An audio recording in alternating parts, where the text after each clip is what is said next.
Hello everyone, this is doctor Jeevesh Yadav. तो CREB 2026 के लिए हम लोग मोस्ट इंपॉर्टेंट 70 टॉपिक यहाँ पे डिस्कस कर रहे थे और इसी सीरीज़ को कंटिन्यू करते हुए आज के क्लास में हम लोग टॉपिक नंबर 60 के विषय में बात करेंगे।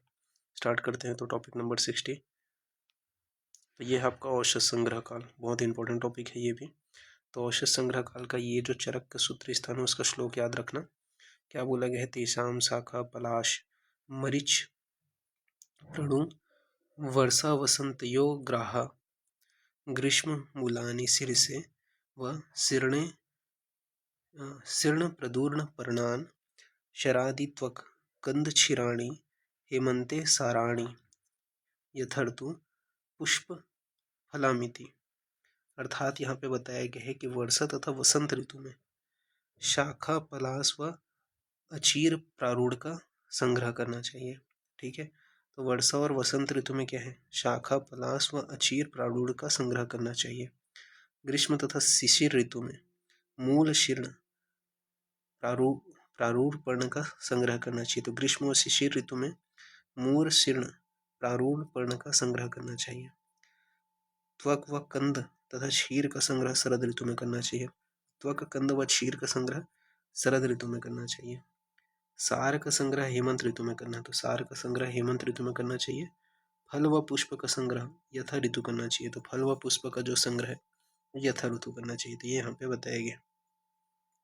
फिर प्रयोज्यांग के विषय में बात कर लेते हैं। तो शिशिर में जो है राजनिघट्टू ने बताया मूल का संग्रह करना है।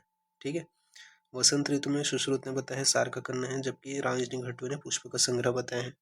वसंत में सुश्रुत ने सार का संग्रह बताया, जबकि राजनिघट्टू ने पुष्प का संग्रह बताया। ग्रीष्म ऋतु में सुश्रुत ने फल का संग्रह बताया, जबकि राजनिघट्टू ने पत्र का संग्रह बताया। तो ग्रीष्म ऋतु में सुश्रुत ने फल का संग्रह बताया, जबकि राजनिघट्टू ने पत्र का संग्रह बताया। प्रावीण तथा वर्षा ऋतु में सुश्रुत ने मूल और पत्र का संग्रह बताया। तो प्रावीण व वर्षा ऋतु में सुश्रुत ने मूल और पत्र का संग्रह बताया। शरद ऋतु में सुश्रुत ने त्वक व कंद का बताया व राजनिघट्टू ने पंचांग का बताया। तो शरद ऋतु में सुश्रुत ने त्वक व कंद का संग्रह बताया, जबकि राजनिघट्टू ने पंचांग का बताया। हेमंत ऋतु में सुश्रुत ने क्षीर का संग्रह बताया, जबकि राजनिघट्टू ने कंद का संग्रह बताया। तो हेमंत ऋतु में सुश्रुत ने क्षीर का संग्रह बताया, जबकि राजनिघट्टू ने कंद का संग्रह बताया। फिर सारंगधर के अनुसार वमन विरेचन द्रव्यों का संग्रह वसंत ऋतु के अंत में करना चाहिए। तो सारंगधर के अनुसार वमन विरेचन जो द्रव्य है उनका संग्रह वसंत ऋतु के अंत में करना चाहिए। अन्य द्रव्यों को जो संग्रह है वो शरद ऋतु में व सरस अवस्था में करना चाहिए। तो अन्य द्रव्यों का संग्रह शरद ऋतु में व सरस अवस्था में करना चाहिए। फिर बताया गया है अहोरात्रि में ऋतुओं के लक्षण। तो अहोरात्रि में ऋतुओं का क्या लक्षण है? तो यहाँ पे श्लोक बताया गया है। तत्पूर्व वसंतस्य लिंगम मध्ये ग्रीष्मस्य अपराह्ने प्रावीड प्रदोष वार्षिके शरद अर्धरात्रे प्रत्यूषी हेमंत उपलक्षेत।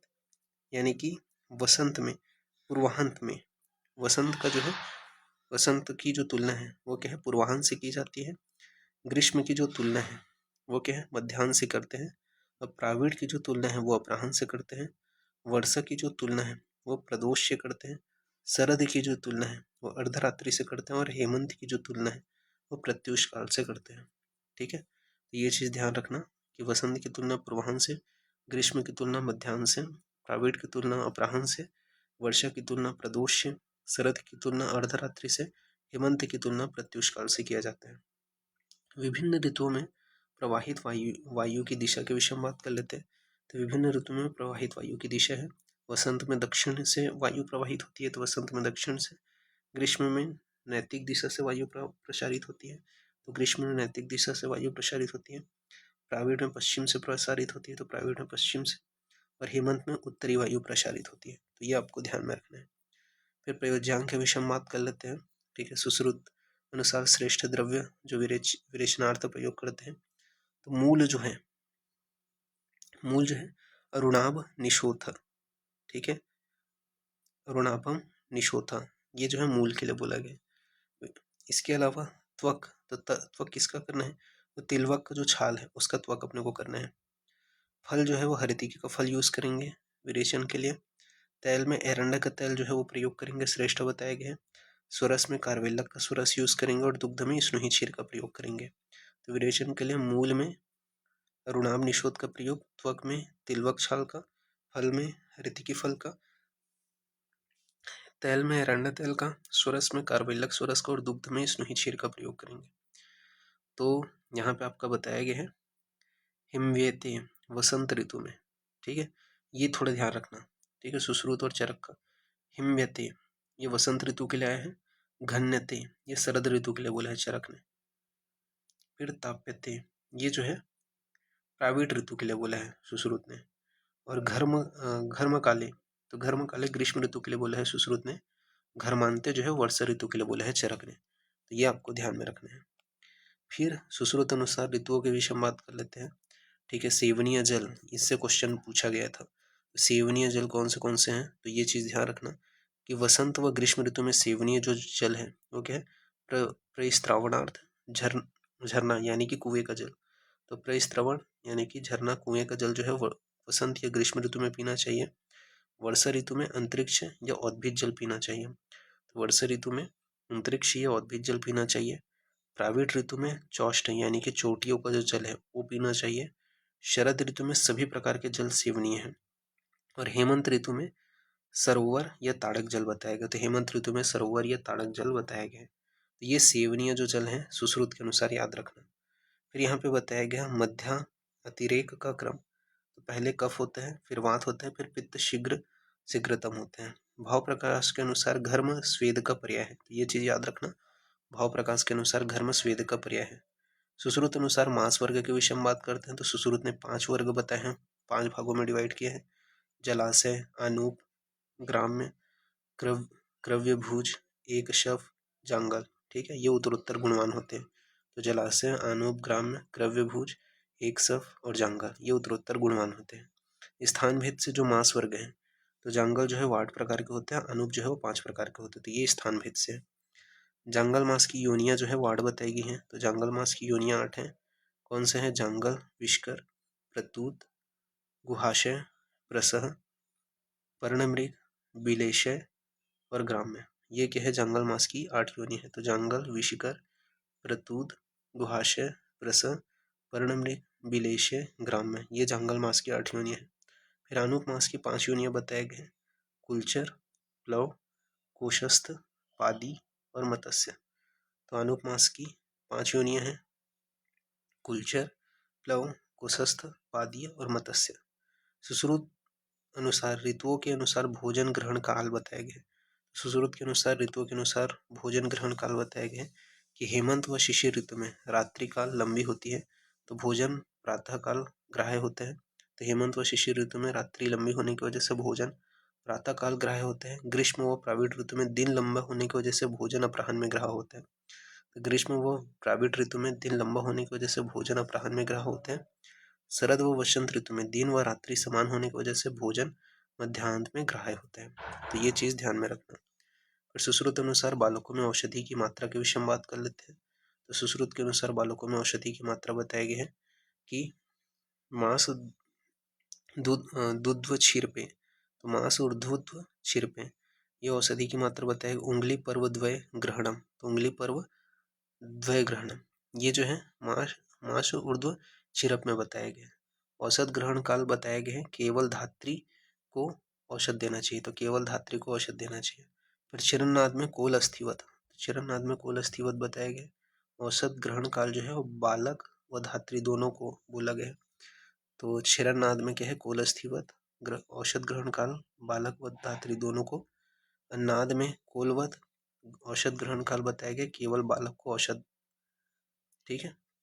फिर सुश्रुत अनुसार महाभूतों व मानस गुणों में संबंध के विषय में बात कर लेते हैं। तो सुश्रुत के अनुसार महाभूतों व मानस गुणों में संबंध, तो आकाश जो है उसके लिए बोला गया तत्र सत्व बहुलम आकाशम, तो सत्व की बहुलता होती है, तो आकाश में जो है तत्र सत्व बहुलम आकाश, तो सत्व की बहुलता होती है। आकाश में गुण होता है शब्द, ठीक है। इसके अलावा सुश्रुत ने और क्या गुण बताए, तो सर्व छिद्रे समूह विवक्ता, तो सर्व छिद्रे समूह विवक्ता ये आकाश का गुण है। फिर नेक्स्ट है आपका मानसिक जो गुण है वो यहाँ पे बताया गया वायु का, रजो बहुलम वायु, तो रज की बहुलता होती है वायु में। गुण है शब्द स्पर्श सर्वचेष्ट समूह। फिर नेक्स्ट है अग्नि, तो अग्नि में जो है वो सत्व और रज की बहुलता होती है। तो अग्नि में बोला है सत्व रजो बहुलानी अग्नि, सत्व और रज की बहुलता होती है। शब्द स्पर्श रूप ये गुण है। गुण में बोला गया वर्ण संतापो। फिर जल के विषय में बताया गया मानसिक गुण है सत्व तमो बहुलम आपा, सत्व तमो बहुलम आपा, तो सत्व और तम की बहुलता होती है जल में। गुण है शब्द स्पर्श रूप रस, गुण है सर्वद्रव्य समूह। पृथ्वी में तमो बहुलानी पृथ्वी, तो तम की प्रधानता होती है। गुण में शब्द स्पर्श रूप रस गंध सर्वमूत मूर्त समूह होते हैं। फिर आसव की योनियां 9 बताई गई हैं। कौन सी ये 9 योनियां हैं ये आपको याद रखना है। फल, सार, मूल, पुष्प, धान्य, त्वक, कांड, पत्र और शर्करा, ये आसव की 9 योनियां हैं। तो फल, सार, मूल, पुष्प, धान्य, त्वक, कांड, पत्र और शर्करा, ये आसव की 9 योनियां हैं। फिर बात करते हैं कुल पथ्यतम आसव की जो संख्या है वो 84 है। तो कुल पथ्यतम आसव 84 है। इसमें फल आसव 26 है, सार आसव 20 है, मूल आसव 11 है, पुष्प आसव 10 है। ठीक है। धान्य आसव 6 बताया गया जिसमें सुरासव, सवीरा, तुषोदक, मेरेय, मेदक, धान्य अम्ल आते हैं। तो धान्य आसव 6 है जिसमें सुरा, सवीरा, तुषोदक, मेरेय, मेदक और धान्य अम्ल आते हैं। त्वग आसव 4 है जिसमें तिलवक, लोद्र, एलुआ, क्रुमुक यानी कि सुपारी आता है। तो त्वग आसव 4 है जिसमें तिलवक, लोद्र, एलुआ, क्रुमुक यानी कि सुपारी आता है।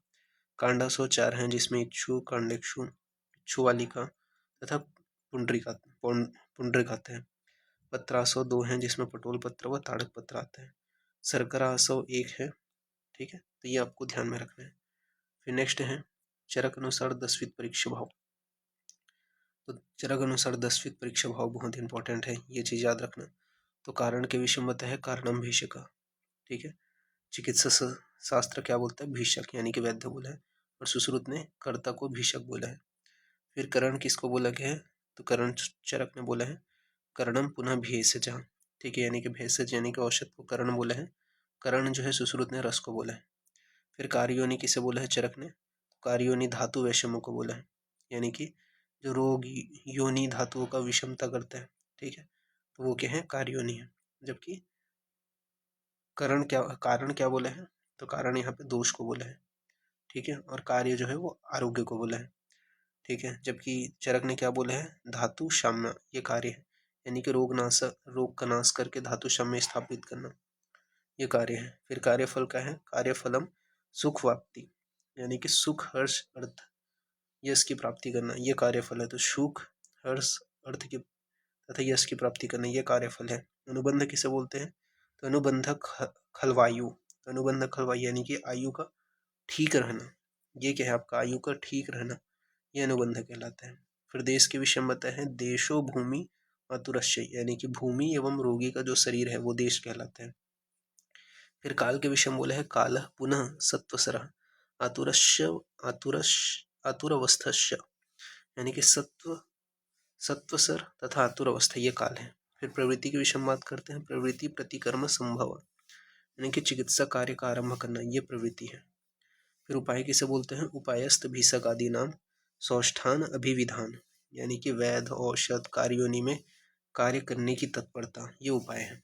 तो इस प्रकार से ये जो टॉपिक है वो यहाँ पे आपका फिनिश होता है। अभी के लिए इतना ही। ठीक है। नेक्स्ट जो क्लास होगा उसमें हम लोग इसके आगे का जो है कंटिन्यूएशन करेंगे। ओके। ठीक है। तो फिर थैंक यू क्लास।